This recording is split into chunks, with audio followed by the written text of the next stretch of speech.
going on, listeners? Welcome to the latest episode of Rivercity 93, brought to you by Roughneck Scars, Icarus FC, and of course, For the Culture. This is your host, as always, Elliot Bard. Is joining me is two guys that has probably defended more points. Well, let me take that back. Giving up less points on the road to North Carolina FC. It's Madison there. How are you guys doing? I had to figure out the intro for y'all. I had to make sure it was politically correct. Yeah, didn't quite track that one, but just like team hasn't quite tracked North Carolina all year. It all works out at the end of the day. There you go. It all works out. Well, what's going on, guys? How are you guys doing? We got 10 games left. How are you guys feeling? What's going on? What's the emotions like? Bless all those other teams in League One that love draws as much as we do. Oh, yes.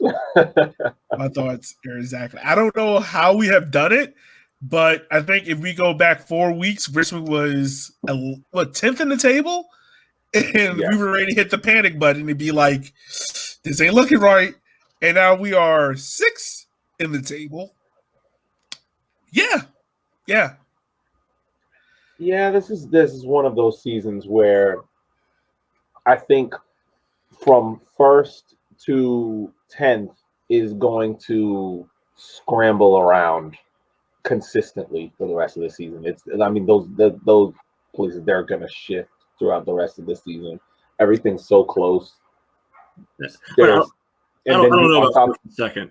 I think first and second. Yeah. First and second, it's going to take a little bit to catch up to them, but third and on. Yeah, you can throw really don't know what's going to happen. Tucson. Yeah. So for the listeners that don't know, 3rd to 11th place right now. So that's Fort Lauderdale, North Texas, Toronto FC 2, Richmond, Revs 2, Tormenta, Triumph, Fort Madison, and FC Tucson are separated by a grand total of 3 points. Now, granted, there is a difference of games. I think Fort Lauderdale's played the most games with 20. FC Tucson played the most games with 18. Tormenta played 21. I mean, my fault. Yeah, Tormenta's 21. So you pretty much have a 3-game gap in there in between teams, but it is close. And on Wednesday, this whole table could be upside on its head based on results. So just be ready for that, guys. The crazy thing is half the games might end up being canceled. Let's hope not. Not. I'm hoping not, but I mean, especially after what Ida did to New Orleans. Yeah, most definitely. Just want to pay our respects. Hope everyone's staying safe out there in Louisiana and the Mississippi area. Not looking safe out there. But the game we had on Saturday is not. I mean, what do you guys want to talk about? It's not too much really that happened. Not a lot of action. Both teams pretty much came into this game fairly defensive, I would say. There was a couple of standout performers, and we got a couple of questions. So, what direction do you guys want to take this draw 0-0 game into? Well, I guess we can first talk about the formation. Mostly the interesting choice for the midfield three of Zaka, Ethan, and Matt. I think at times it worked, but I think and this is one thing that I did see. I did see that Darren did have some in-game management going on, because early on in the game, Zaka was getting his behind handed to him by Jackson. Azil Jackson was beating him for pace every time he got a chance. In fact, Azil actually had 2 very near chances early on in the game, and each time it was because he just completely left Zaka in the dust. And I don't know if there was a change that was made, because you didn't really see Jackson being as effective later on in the game. So unless there was a change or a personnel responsibility change in that midfield that allowed for Jackson to be a little more smothered or a little more marked up by someone else. Yeah, I mean, there definitely was a change. I don't think it was by choice necessarily because when Stanley he got hurt in but what was it, like 30th minute, something like that. Yeah, right around that time. Yeah, sub board goes up before him even able to continue, and it's Nathan Alney. And I think Elliot, you and I were both like, "Oh, really? Okay." Yeah, because Alney, useful player. I would not say that he's a like for like with Stanley Alves in any way, whatsoever, other than both of them being over 6 feet tall. So he ended up going in the midfield.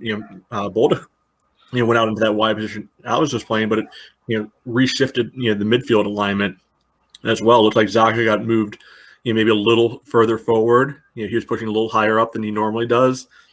Ethan, Bryant also, I think shifted a little bit, higher up than he had previously. And then later in the game, after Zaka came out, it looked like Ethan, dropped much deeper into the midfield and, it was more of that 6 of Hughes. I mean, I know we're going to talk about him, more later on, but he was literally playing every midfield position at some point. So I think that goes a little bit to showing how the midfield, had different looks during the game, whether by design or not.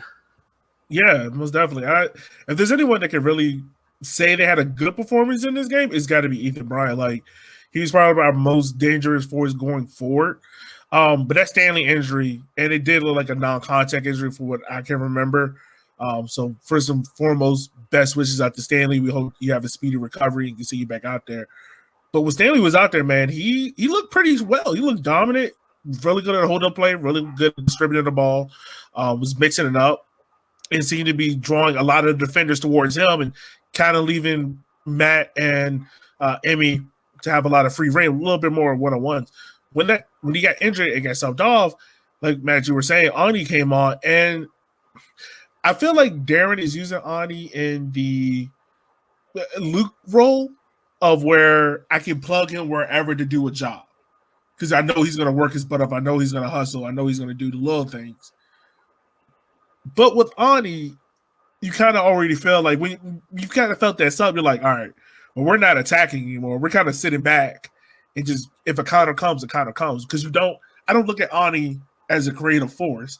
Neither is Zaka. Zaka's like Chaneri, you were saying earlier, is kind of like that Fernandinho. Like he's sitting back there to protect the back four and cut out and foul when he needs to. That's his role. So the only real creative force you have out there is Matt that is on the wings, and we know this year he hasn't been as effective. He's been a lot more effective being central. Ethan, he's really good in midfield. He's played all three positions virtually throughout this game. Had a great shot on goal, I think right around between the 70th and 80th minute. But he's still very young. And what is it? The volley? No, not the Emmy volley, but it was near the end. I can't remember. When he took it off his chest, right? Yes. Right around that time. But yeah, I mean, yeah, it wasn't a great game going forward, but the team did well. They compacted space. They didn't give up a dangerous chance outside of the one that Cristo header and Akira saved it off the line. Outside of that, I don't remember anything else really threatening. No, it's a little bit of the same story that we've seen other games this year. When those games when the defense locks in and gets those clean sheets. Clean sheet number 7 on the season. But when those happen, a lot of times what follows is the attack that doesn't give quite as much there as well. So we see our more than our fair share of 0-0 draws, and we see we started to see a decent number of high scoring shootouts as well. We're not seeing a lot of the at least lately the 1-1s, the 2-1s, anything like that. So it's to steal a phrase from a popular docuseries, is all or nothing right now. Right. Maybe Arsenal can learn from us playing a little bit more defensive. Oh goodness. I think it was one thing that if you can credit Darren with that, is a positive is this team has gotten better defensively. Last year, this team relied a lot on scoring. It wasn't really a lot in the back, but this team has gotten better at it. They've had their downfalls. They have had their defensive miscues. But 7 clean sheets so far this year, I think leading the league, correct, Matt? is very impressive, and I think they can have double digits by the end of the year. Yeah. Let me ask you guys this question. This is a question that always pops up. Well, it's popped up a lot after this game. A lot of fans wanted to know why is Richmond struggling with North Carolina FC. I have a theory, but I'm going to let you guys go first and try to break down that question. Why Richmond struggled with North Carolina FC?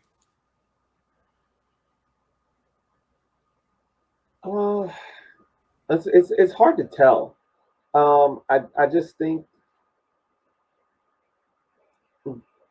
with each game, it was something different. The first game, I think there was a situation of underestimation.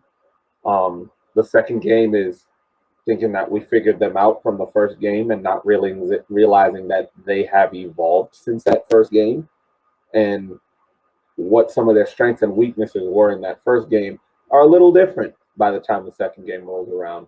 And in this game, I think the personnel choice wasn't too bad, but as you talked about, Stanley Alves' injury caused Darren to just think more defensively and say, all right, let's hunker down and just shut it up at the back and make sure nothing comes in. So I think it's just a situation of a different situation each time. Yeah, I'll take a little bit different opinion on that. I think his style of play doesn't match up, quite right, because North Carolina's bled goals against some other teams in this league, but you don't see them getting. You watch different highlights, you don't always see them getting burned one-on-one, quite as much. And a lot of our offense does come from one-on-one play, for the most part. You don't see a lot of connecting passes, 8-10 pass combinations around the penalty area to break somebody down and get a tap in, those sort of things. It's usually hey, somebody makes a play and then maybe is able to dish it off to someone, meaning Emmy, for a finish most of the time. That's not what our offense is. So I think, just the style of play, because North Carolina, most of the year they've been a pretty young team. They've gotten some of their veterans back lately. And I think, that positional, discipline is, something that younger teams are going to struggle with more often. And, that's just not, a match for the way we wanted to play. Younger guys are probably going to have a little more ability to, hang with the one-on-one, type of scenarios more often than not. Obviously, there's always exceptions, to the rule. With everything, but if I had to, narrow it down to any one element, I would say it's probably just, our style of offense doesn't necessarily meld well with, how they defend as a team.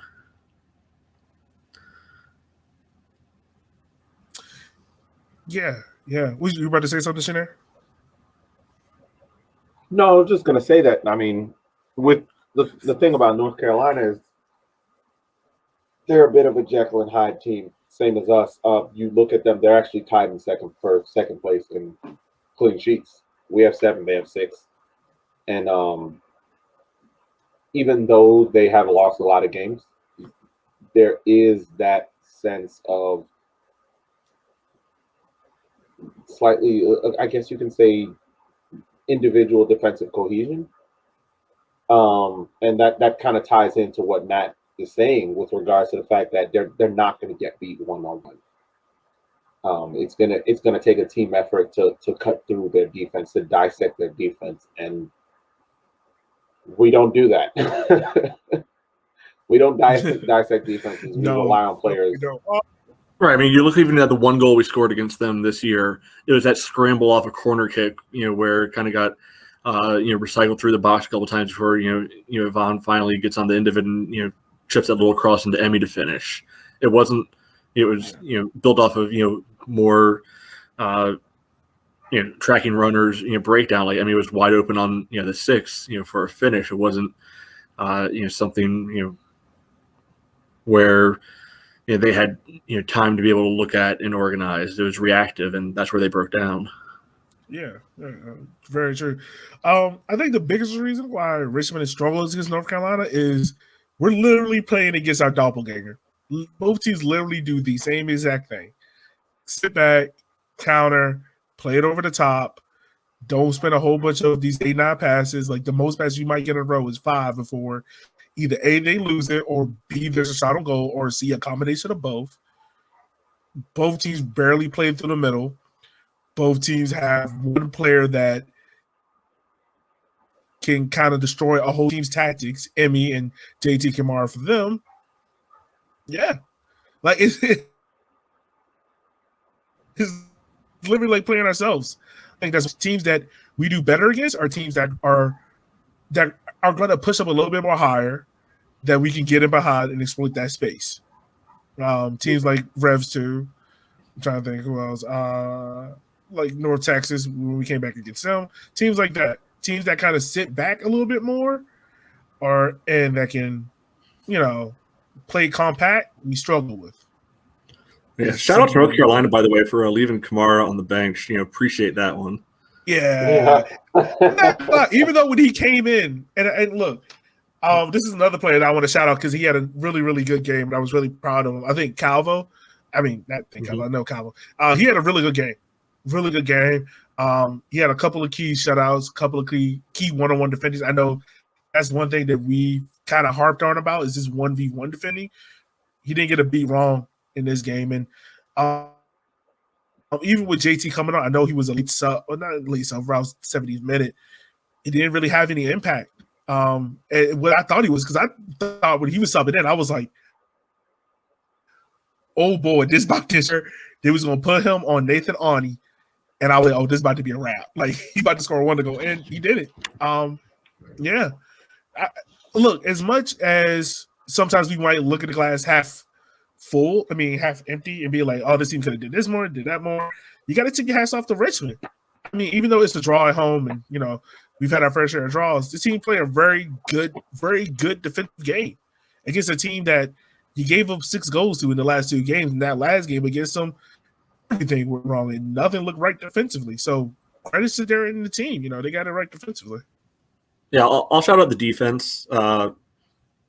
Attack. You can't get shut out 3 times against North Carolina in one season. I can't give a positive review on the attack. Yeah, no.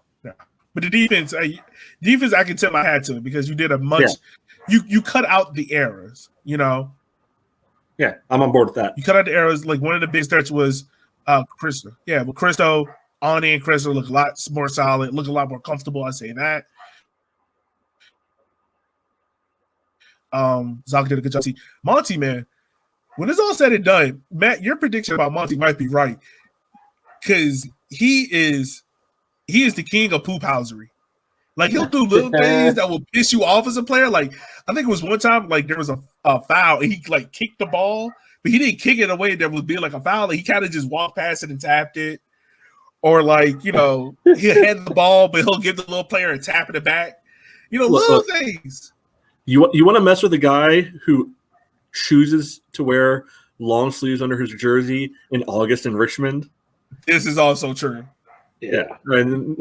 That's a sign that something's a little off there to begin with. It's a statement, and I think it's part of his game. It's part of his psychological game. Monty, he's in the words of Taylor Rockwell, he's a student of the dark arts. He really is a student of the dark arts, and 100%. I think at the end of the day, every team needs one.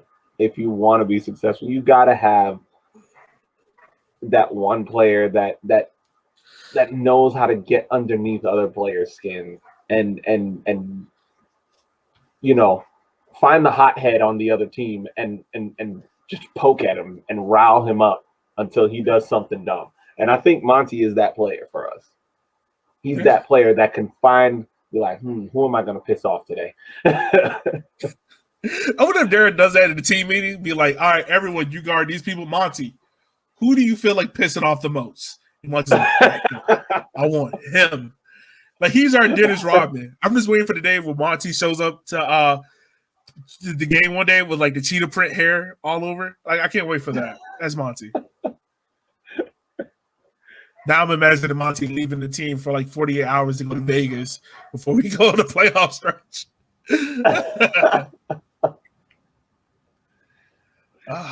Yeah, but guys, close it out. Anything else from this game that caught your attention? Anything else? I mean, we touched upon it a little bit earlier, but I mean, Ethan Bryant, for his, only his second start, his third appearance with the team, I thought pretty noticeably the best player on the field for either side in that game. Almost every dangerous chance came through him. He had that service to Emmy, in the first half. That look, I'm at the back to the point where I think every time Emmy shoots it, it's going to find its way in. Just like early last season, where it just felt like everything went in. I'm back.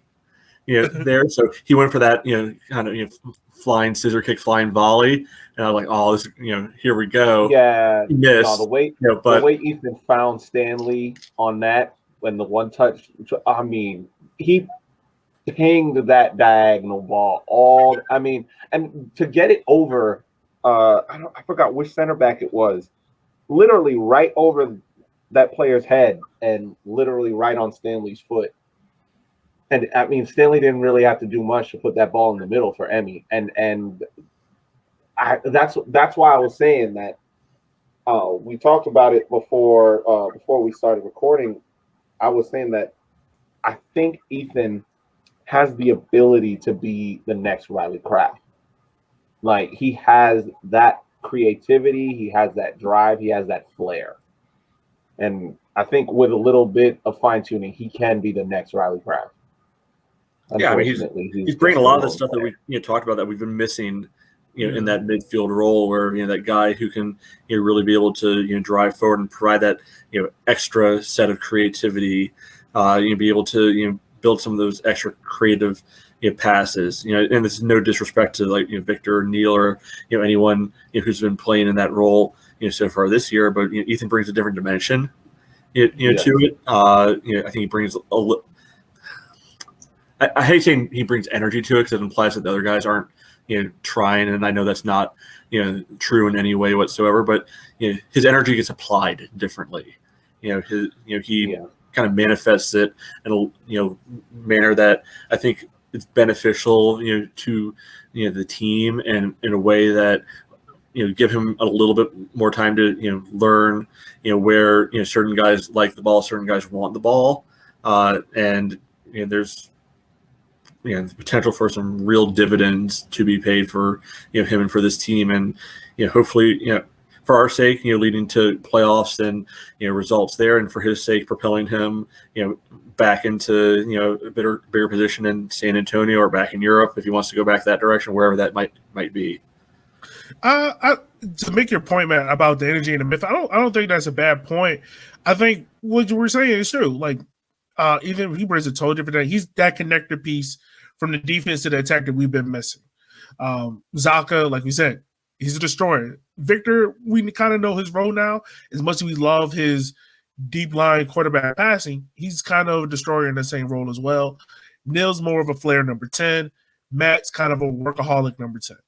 You didn't have a connecting piece that can come in between the 6 and the 10, being a number 8 and kind of connect passes. And that's what Ethan brings to the team. And this is some of the best passing I've seen out of Richmond in this game. Granted, it didn't lead to a whole bunch of opportunities, but if you go back and look at this game and look at some of the passing, it looked a lot smoother. We've seen games where passing this game has looked rushed, guys, missing balls, balls rolling over people's feet underneath them. People didn't look comfortable. This is some of the best comfortable passing I've seen out of the kickers. So yeah. Matter of fact, let me ask you guys this question: what is your guys' preferred midfield right now? Like, if we had, well, obviously we had a game Wednesday at the Henry Derby. What is your preferred midfield? What's the midfield you're going with?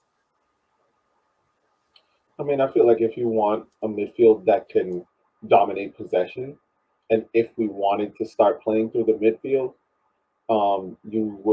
I would say Victor as a 6, Ethan as an 8, and maybe Matt as a 10, because in terms of our central midfielders, I think those are the 3 that have the best passing vision.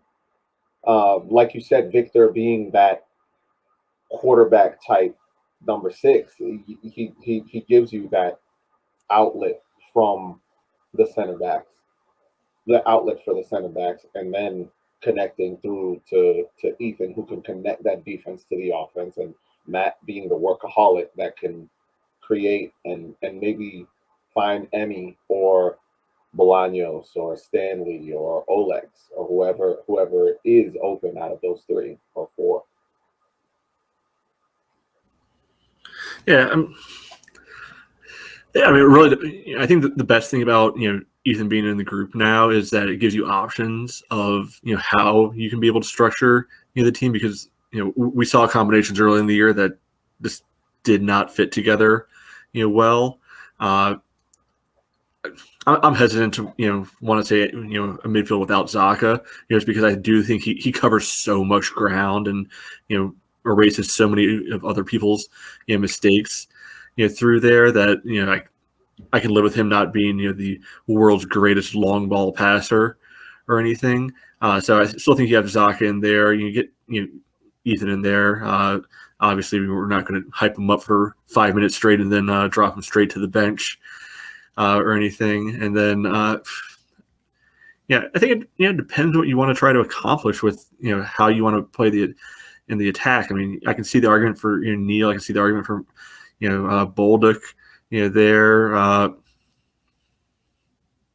guess I get Bolduc. So, I mean, I'm not 100%. Depending on how injuries play out with everything right now too. Because look, that's going to be a real factor. Right now, depending on how Stanley is, we know Victor and Luke have both missed the last couple of games. I'd be shocked if they're suddenly back 3 days later.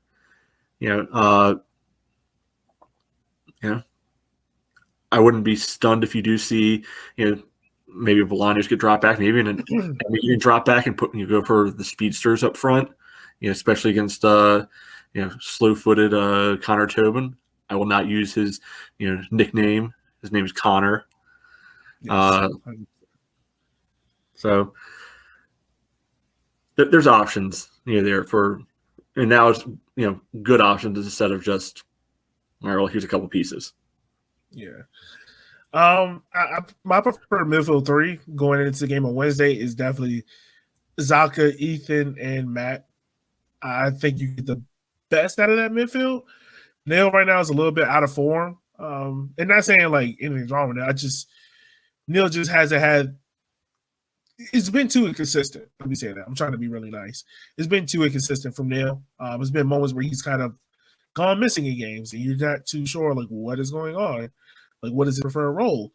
Matt, you know what you're going to get. You're going to get a hard-working number 10 that can also create, and he's going to be a pest, kind of for that deep line playmaker for Madison.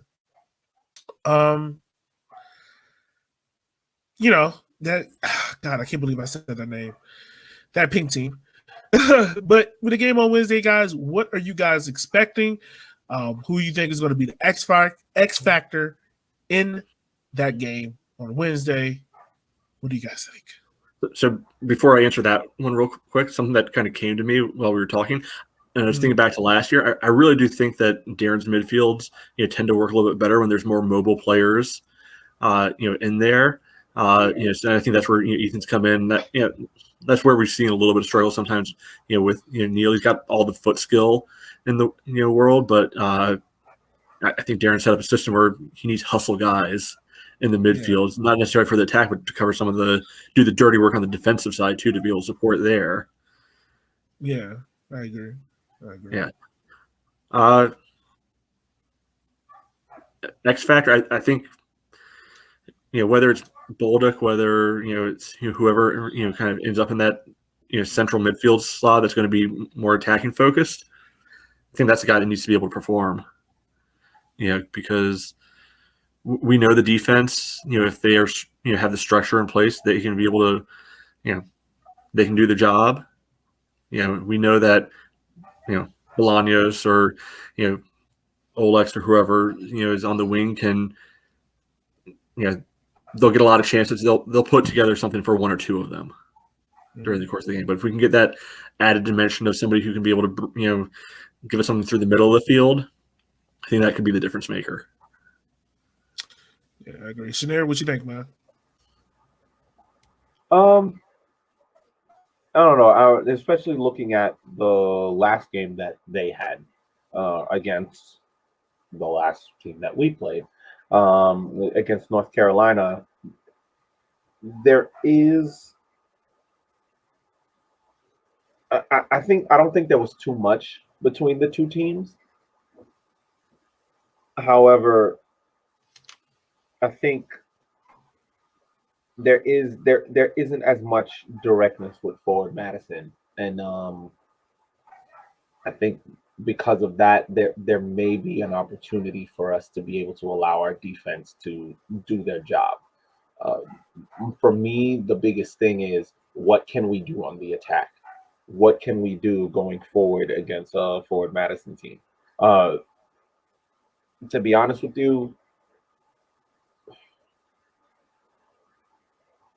I think this is a game that we need to kind of go all out in the attack, and I think any with Bolaños and Olex being the three up front, and with this same midfield that just played against North Carolina would do well to kind of push their back line a bit and keep them honest and hopefully prevent a lot of attacks against our defense and keep things in, well, probably not keep things in their half, definitely not, but at least provide more respite for our team, for our defense, and give them something to think about. I think, to be honest with you, that I think we need to go all out. We need to just allow our defense to do their job and get those three power players up there to create and to put them on the back foot. Yeah, I can see that. For me, I think the X factor is, I think it's the whole 11 when it comes to their passing. Like if Richmond's comfortable in their passing, if you gauge the first 15 so minutes, if Richmond is comfortable in their passing, which meaning like there's not a whole bunch of hiccups, people are comfortable with the ball, they're able to spread it, I think Richmond can win this game. Richmond will get into trouble if they don't have that confidence in their passing. If there's a couple of misplaced balls, if a couple of balls are played out of bounds, Richmond's kind of confident team when it's on the attack. Defense, they lock in, they're fine. It's the attack where they need that confidence, where they need the extra boost. And I also think the X factor will also be Jonathan Bolaños. I think he can be a dangerous for Madison fullbacks. And Forward Madison is a leaky team. They will give up a goal. I'm saying all this and watch to see they play like prime Real Madrid in their Champions League wins and pull out Iker Casillas out of nowhere because they always like to pull out a goalkeeper against us that has no business playing against us. But yeah, I'm expecting Richmond to, if they can pass the ball comfortably, find good quality chances, we have a good chance of winning this game. But Shanair, are you really saying this is an automatic must win already? I'm trying to make sure I hear you right on this. I think so. At this point right now, we haven't been able to get a win against a North Carolina team. Let's push to get a win against our rivals. I mean, it'd be nice. I would say it's more of a must not lose. Yeah, a must not lose, but I don't want another draw. I don't. I really don't. I mean, yes, this game against North Carolina, there were a lot of positives, but let's turn those positives into 3 points. And I think against the Flamingos, I think that's the team to make sure that we get those 3 points. That is more of a statement, and I think that statement right now needs to be made. Yeah. So for Madison, last 5 games on the road, they do not have a win. They have 3 draws, 2 losses. Richmond's last 5 home games, you have 2 wins and 3 draws. So conventional visit will tell you need a little bit more to Richmond in that case. And then this team gets a week off. They get a good solid week off before they go against Forward Madison again. Yeah, guys, before we wrap up, real quick, shouts out to Dustin. He just made the U.S. Well, I forgot the age range, but the U.S. futsal team. He'll be going to Spain in January, so shouts out to him. Yeah, That's really big. He's for those of you that don't know, he's a major Kickers fan, and he's at every home game. The kid lives, eats, and breathes soccer. He's a goalkeeper, really smart, very good at reading the game, and I really wish him the best. I believe a former guest of the podcast, correct? Yeah. Yes. Yeah. And also, shout out to our man Chenier. You got your first game on Wednesday against your old school Veritas. For those who don't know, Chenier is the head men's and women's soccer coach at Crystal Ray, correct? Yes. Yeah. So, shouts out to him because of the first game on Wednesday. A little pregame before the Henny Derby. So, if you're not too afraid to go to a double dip soccer game, make sure to hit up Chenier so you can figure out where the game is at and show you your support. Yeah. Guys, Henny Derby, Wednesday. It's going to be fun. It's going to be fun. I want to be able to crack open that bottle of Henny after the game. Right. Because we need it. We need it. I think at this point right now, this Kickers team is ready for a big win. And I mean, not to say that going up against other teams and winning wouldn't be a big win, but this, it being the Henny Derby, this being one of the more popular rivalries in USL League One, we need to make sure we get this W. Yeah, we good. We good. Also, guys, if you can't tell, this is episode 99. Next episode will be episode 100. We're going to do a special Q&A, so be on the lookout for that. You can ask us any and all questions. You can ask me why I like Hennessy. You can ask Chenier what made him into a soccer fan. You can ask Matt why he decided to do a podcast with two black guys. You can ask us literally anything. I made it perfectly clear on the first episode. Y'all pay me the big bucks. We did. Definitely did. But yeah, guys, as always, we just want to say thank you for taking the time out of your day, for taking the time to listen to us. Talk about your favorite team, your favorite local team, the Richmond Kickers. As always, guys, we will holler at you guys later. Be safe and be easy.